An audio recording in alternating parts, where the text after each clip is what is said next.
Assalamu alaikum wa rahmatullahi wa barakatuhu. Baganda bange mukulikeyo mwenna abagenze okuwerekera ku muganda waffe Segirinya Muhammad Eddoboozi ly'ekyebando. Allah omwoyo gwe agulamuze kisa. Mukulikeyo mwenna, mukulikeyo bafutu soja, kulikayo president wange, kulikayo wenna buli supporter wa Nuupu, noyo atagisupportinga naye nga obadde olumirirwa wamu ku mwami Segirinya Muhammad Eddoboozi ly'ekyebando. Mukulikeyo ddala. Okusomoozebwa kubadde kungi, naye bafutu soja mbeebaza nnyo olw'omubiri gwe muyiyeewo ku lwa muganda waffe. Mbeebazaamu nnyo ak'ensusso nnyo kubanga temutidde yadde n'akatono mpaka ensonga lwe mugigusizza. Mwebale nnyo, mwebalire ddala.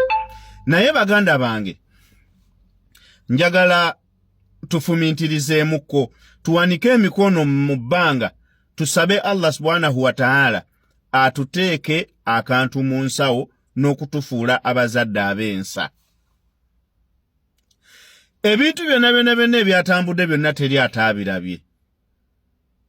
Naye nze kyasinze okunnuma ennyo, era ne kyensinga okwewuunya, kale tekinnuma naye kyensinga okwewuunya, be bakadde baffe. Maama wa Segirinya tetumwewuunya nnyo kubeera ng'asobodde okuwa Mpuuga abaana n'abalala ab'ekisirusiru, mbu batandika okwebaza Mpuuga, simanyi beekaabye bakoze batya, mbu Mpuuga akoze nnyo. Ezo zibadde ssente, bamuwadde ssente. Mujjukira omukyalo ono mutabani we bwe yali mu kkomera n'agenda nga yeekaabya, Anita Amongo yamukwata n'amuzza ebbali n'amuwa obukadde 5. Maama wa Segirinya teyaddamu kukola ki? Kukaaba. Okitegeera? Kakati n'olwaleero ssaawa ya leero, Bampuuga bwe baalabye nga kibalidde ng'omulamba abantu bagulemedde, ng'omuganda waffe Segirinya abafutu soja bamulemedde, era ndowooza bamuwadde ssente asobole okuba ng'ayogera ebyo n'okubawa abaana boogere ebyo boogedde, basobole okuba nga beenaaza ensonyi ku maaso. Naye yeerabidde, maama wa Segirinya yeerabidde nti abantu baagezaako okuwaana. Anita Amongo yagaana okuyisa ssente okuziwa mutabani we okugenda jjanjabibwe. Segirinya yatuuka okugenda ebweru okujjanjabibwa ng'agendedde ku ssente za Nuupu. Bansereko we bayingiriramu, tutandika okukaayana tugamba Parliament erina okujjanjaba omulwadde kubanga MP. Ne batandika teyayita mu mateeka, teyakola biki, bula nga bikulirwa Anita Amongo. Era eyaliridda opposition mu ekyo ekiseera yali Mathias Mpuuga. Yali luddawa mu ekyo ekiseera, baagala mufu. Gwera maama w'omuntu n'otamanya nti bano baagala byabwe, olw'okuba bakusuubiza mbu simanyi buli MP agenda kukwata emitwalo 3 kati wagenza okugattagatta nga ziri miliyoni 10+. Esente ezo zigula omwana wo. Ekyokubiri, esente ezo ze bakuwadde ze bawa bannange bakadde baffe tubeereko n'ensa.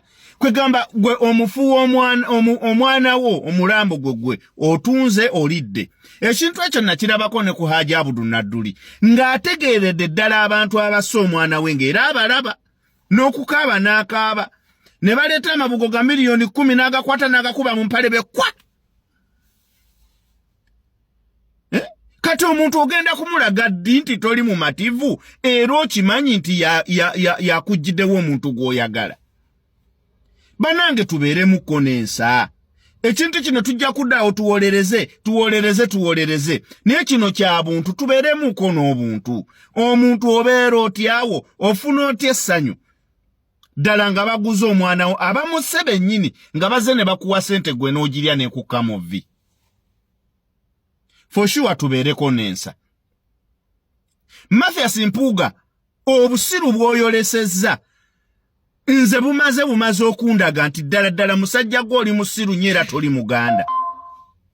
Kubanga omusajja Omuganda omutuufu ateeka ekiraamo ky'omugenzi mu nkola. kakati bwobanga weyita wa Nuupu ngera gyotambulira yonna ogamba nze nkyali vice president wa Buganda kati ate otandika otya okulwanyisa enteekateeka z'ekibiina kyo. Mathias Mpuuga oli musiru nnyo. Sikulimba bannange si kya buvunaanyizibwa okuyita omuntu nti musiru naye waliwo ekintu w'owulira nga kikuduguda n'ogamba ono omusajja aliko ki. Omuntu babaleetedde maiti mu parliament bagyesambye mwagyesambye ebyekikungu byammwe byabadde birina kubeera mu parliament era gye babaleetedde maiti naye ne musalawo buli omu n'abeera ku bibye ne mwefuula bize ne mwekola ki. Kakati ebyaffe ebyabannakyalo bantu ba bulijjo kiri ku likodi abantu ba bulijjo bebeezikira omuntu waabwe. Oyagala oba toyagala muve ku byammwe ebyekikungu abatali bantu b'abantu. Niye omuntu w'abantu abantu ba bulijjo bebeezikira omuntu waabwe. Muve ku bino ebyammwe ebyekisirusiru eby'obutakolagana n'abantu ne mutandika okupangisa zi funeral service olw'okuba muyina ssente. Kati Mathias Mpuuga ddala gwe yeyita bannange kwolabiranga omuntu nti si Muganda kwe buli kaseera okwagala okumatiza oba kalo ekikulaga omuntu nti si w'ekyo kyali kwe kubeera nga buli kaseera aba alina okukulaga nze ndi Muganda nze ndi wakino nze ng'Omuganda. Muganda ky'omusirusiru atamanyi nti Abaganda bateeka eddaame mu nkola. Ye kankubuuze Mathias Mpuuga oba ogamba nti nno ekibiina simanye Lubaga tebagendayo simanye egindi tebagendayo lwaki olowooza ye Ssegirinya yali talaba kulama nti aba Nuupu tebazengako tebannambuddeeko mu ddwaliro tebankoleddeeko bwe bati n'olwekyo tebateekinganga obuvunaanyizibwa bw'okuziika kwange. Ye ekyobusiru ekirala ky'okoze Mpuuga okumanya toli Muganda Bunyarwanda mmwe be baatusigamu omukyala kazaala mwana tasalawo mwana wagye bagenda kumuziika abani abagenda kumuziika kasitaba ng'omwana ali ku kika kye ng'akakasa nti awo wamuzaala. Omuntu bw'afa ye omukyala omulimu gwe kukkiriza nti ye omwana wano we muzaala. Kakati we bamuzaala be bateekinga obuvunaanyizibwa so si maama. Twalabyeko bannyina ba Ssegirinya abakulu be baasose mu kidala ne bagamba tugende mu maaso kubanga muganda waffe abadde wa people power ate nga ne wano we tuli ku kyamaanyi g'abantu n'olw'ekyamaanyi g'abantu gagende mu maaso. Kati gwe olw'okuba oli wali oyambadde obusuuti kubanga bakuwadde ssente ogenda otuukirize missioni za Anita Amongo.